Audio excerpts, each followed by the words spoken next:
You're listening to the Novice Experience, a podcast that explores the opportunities and challenges commonly encountered by students and young people. I'm Calvin Chan, and chatting with my guests, I'm going to take a deep dive into their meaningful stories, the lessons they've learned, and how they can inspire others. Let's get going. Hey everybody, welcome back to another episode of the Novice Experience. I'm your host, Calvin Chan. This is our Season 1 finale.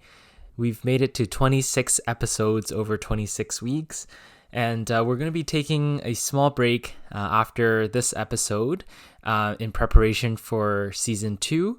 And I'm going to be making a small announcement at the end of this episode regarding our season moving forward. But today, this episode, we're going to talk about self-reflection. But just a small disclaimer before we start. I know a lot of people like to journal, they like to write down their goals, they like to sort of jot down what they're thinking throughout their daily lives and look back at it, right? To think back at some of the lessons learned, what they did well, how they felt at the moment, how they dealt with different situations, and try to be a better person moving forward. And the disclaimer is that I'm not someone who does a lot of writing of notes. I usually don't take the time to sort of sit down and think. Our lives are so busy and it's hard to find the time to really reflect. And we're all working towards trying to live better lives. However, I've always been someone who loved applying what I learned at school and at work to my personal life. I loved using the newfound knowledge we get through work and applying them in a meaningful way to how we live our lives. And I'm going to give a small example here. I know that in business, there's a tool that's called gap analysis, and it's basically an assessment of a company's current performance versus the desired or potential performance. So essentially what it means is that if you're a company, you want to identify some of your organizational goals and strategies for, let's say, a 5-year plan. Now, just writing down goals isn't enough. You need to identify some of the action items and plans that can get you to achieving those goals. Now, the output of a gap analysis is actually an action plan. It's a list of action items that the company must undertake in order to reach the desired goals. And the reason why this is useful is because once that action plan is written, and if written properly, it tells the management team how to properly allocate their resources, including their capital, their technology, and the human resources. And so with that gap analysis and action plan, companies are able to properly produce and perform at their ideal potential to try to get to their desired performance. Now, gap analysis is actually really, really easy to do. People have a template, and you can find this online. Usually starts with a list of your focus areas. What do you want to focus on? So for example, if you're running a restaurant, some of the focus areas may be food quality or customer satisfaction or decor and even staff performance in and outside of the kitchen. Now, after listing the focus areas, the next column would be the desired future state. So where would you like to be in terms of all of these focus areas? Where do you want to get to as a company, or in our example, the restaurant, by the end of the set action plan? And this is just a simple goal setting for employees and for management team together. And listing out the desired future state allows the organization to really have a focused target to go towards, instead of just trying to quote unquote improve performance all the time and not actually having anything in place in terms of an action plan. And then after listing the desired future state, you would brainstorm as a team the current state. So where are you now? And this is where the element of self-reflection comes in, and being honest about, as an organization, where are you now in terms of all of these focus areas? Are you really good at it, mediocre, or needs a lot of work? And you would identify the gap between the current state and the desired future state in terms of a percentage. So for example, if you want customer satisfaction to be, say 4.8 stars, okay, out of 5, 4.8 rating out of 5. However, you're only at 2.4. So you're only about 50% of the way there. And that would be your identified gap. And then lastly, the really important part is the action plan. So some of the projects or action items that you will undertake as an organization to bridge that gap between the current state and the desired future state. And there are many, many ways to go about identifying an action plan. And even just for the majority of the gap analysis, there are lots and lots of other tools that can sort of help a team fill out this gap analysis template. I know that a really common one in business is the SWOT analysis, SWOT, strength, weakness, opportunities, and threats. I know a lot of you have heard of this before, and it helps companies basically analyze internally what their strengths, weaknesses, opportunities, and threats are in terms of a business. And it really, again, allows them to focus on what really matters in terms of goals. Now, I know some of you might be thinking, why are we talking about tools for business? And I actually wanted to get to the fact that this is a tool that I've used before, and really interestingly, found it useful to apply in all our lives. I know that a lot of us have personal goals, whether it be at work or in our personal lives. Now, obviously, none of us are perfect, and there are a lot of focus areas that we can look at and perform a quote-unquote gap analysis on so that we become improved versions of ourselves. And that ties into what we want to talk about today, which is self-reflection. Self-reflection matters because we live such busy lives nowadays, and especially being on social media, we see a lot of what other people are doing. We like to compare how we are doing against other people's progress. And so, for example, if you're scrolling through Facebook or Instagram, you're seeing a lot of these people who are, getting new jobs or, getting a promotion or saving up to buy a new home or car or enjoying all these luxuries in life that perhaps you'd like to enjoy one day. And we'd like to think that many other people are much, much more successful than we are. And that adds a lot of unnecessary stress in our lives. Social media, I've heard some people say, is like a highlight reel for everyone's lives. People seldom post bad or sad situations that are happening in their lives because they're not flattering. For example, if someone gets laid off or they get demoted or they broke off a relationship, those aren't very happy moments to share with everyone, and it's understandable. And that's why social media becomes an environment where we only share the good things in life. And it becomes really dangerous because all of us are looking on social media to track other people's progress and in turn compare ourselves to others. And that's where gap analysis comes in. Because remember, really, it was an internal analysis for an organization. It was identifying where you want to go as a team, and then being honest as a team in terms of where are you now, the current state. It doesn't talk about analyzing where the other competition is now, but it's actually where you want to get to as an organization. It doesn't matter how other companies or your competitors are doing.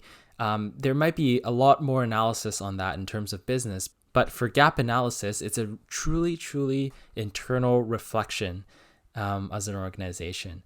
And that's how I feel we should run our daily lives. We should be focused on what our true goals are instead of looking at how other people are doing and then trying to emulate them. We have to be true to ourselves and true to our goals so that we're focused on reaching those goals and not being distracted by other people. Now, there are a lot of benefits to self-reflection. Like I said, many of us have really busy lives and we really don't have time to sit down and think about the day or the week or the month. But then it's really important we actually set aside some times in our schedule to think back and to reflect on, some of the perhaps challenging times or even times of success and happiness of, how we achieved those moments. And self-reflecting really allows us to gain a perspective on life. Perhaps we were being too stubborn in a situation or being too negative. Self-reflecting allows us to think back at how we could have approached different situations with a different attitude or a different mindset, so that once we're in a similar situation moving forward, we can respond differently, respond in a way where it benefits us. It allows us to resolve, potential issues in a more effective manner. And essentially, it's a tool to help you keep growing and developing as a person. Being more effective means that you're able to achieve more in life. I always like to think that we have a set time every day. We have set amount of hours every day for us to complete whatever we have to do. And the time adds up into, our whole lifetime. And it's different for everybody. And obviously everyone has different tasks that they need to complete every day. But being more efficient means that you're able to tackle issues and solve problems that come along your day by simply reacting, instead of feeling fear or doubt about how to solve particular problems. And once we achieve that mindset of personal growth and lifelong learning, we're able to help others. And that's really meaningful. Being able to influence others in life because we're experienced with dealing with a particular situation is truly, truly meaningful. And being around people who are really skilled in examining their lives and also having that mindset of personal growth really creates an environment where we're being really conscious about our true values as a person. Sometimes stresses and challenges in our lives really put us in a negative mindset. Perhaps we've made mistakes. We've said the wrong things to the people around us, our friends or even our superiors or our managers at work or teachers. Being able to learn from those situations and writing down some lessons learned, reflecting on those and coming up with an action plan can really help us become a better person. And again, being more skilled in dealing with those situations. There are many, many templates online on how to practice self-assessment. There are many different ways to do it, many websites or even applications that you can download from your app store that can really quickly bring you through a set of questions and assessment to help you understand what you should work on tomorrow or next week or next month. And it's really important that we all set some time aside to complete these assessments to really guide us through what we can work on to become a better person. There's really no set time on when to self-reflect, but doing it in a periodic manner can help us avoid deviating from our goals. And again, staying focused on what our true goals are. Like I said, there are many, many different self-assessments online that help you go through that self-reflection process.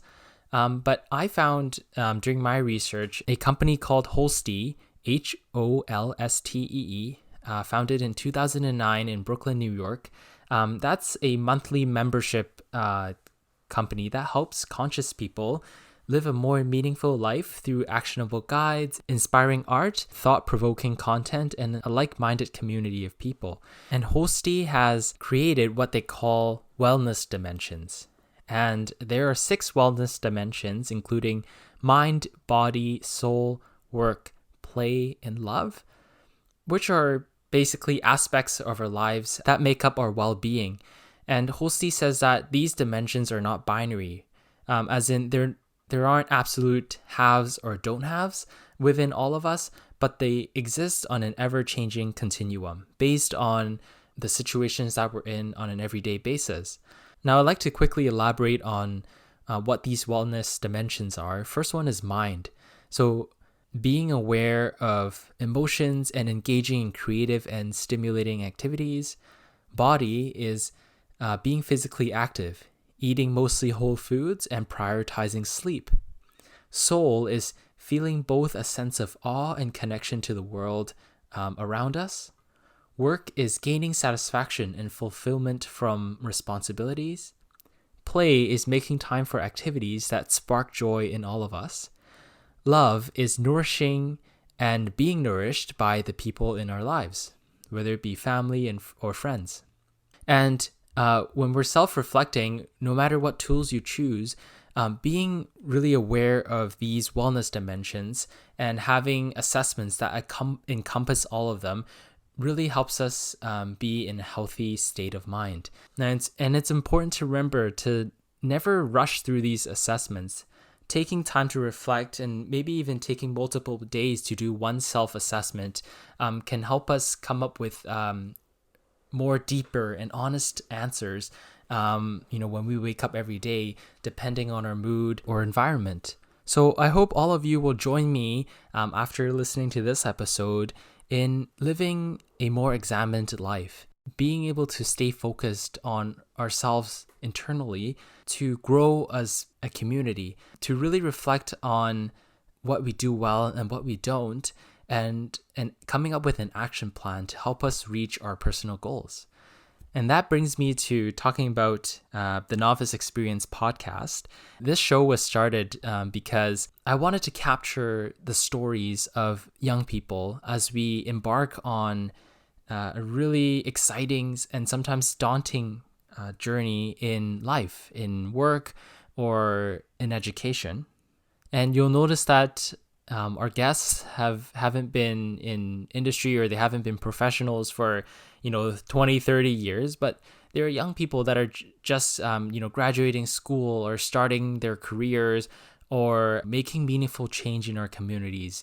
We've had founders of nonprofits, innovative entrepreneurs, young teachers, chefs, pilots, and many more young professionals that are eager to help a younger generation in our community. And I really hope that you, the listener, was able to enjoy some of these stories that really defined who they are. And my goal for this podcast is to continue capturing those stories and bringing in a more diverse group of guests that can talk about different aspects of our lives as young people. Perhaps in season 2, we can look forward to stress management, mental health, a more diverse group of people with different careers and backgrounds. We can talk about personal finance and so much more. And I'm so excited that we're able to expand on the topics of this podcast to really help each other and the up and coming young people in society. So I thank you so much for all of your support. It's been a blast hosting and producing this podcast. And thank you so much to all of our guests who has taken the time to join this show and share their stories. I look forward to so many more fun and inspiring stories with young leaders in our community. Stay tuned for season 2.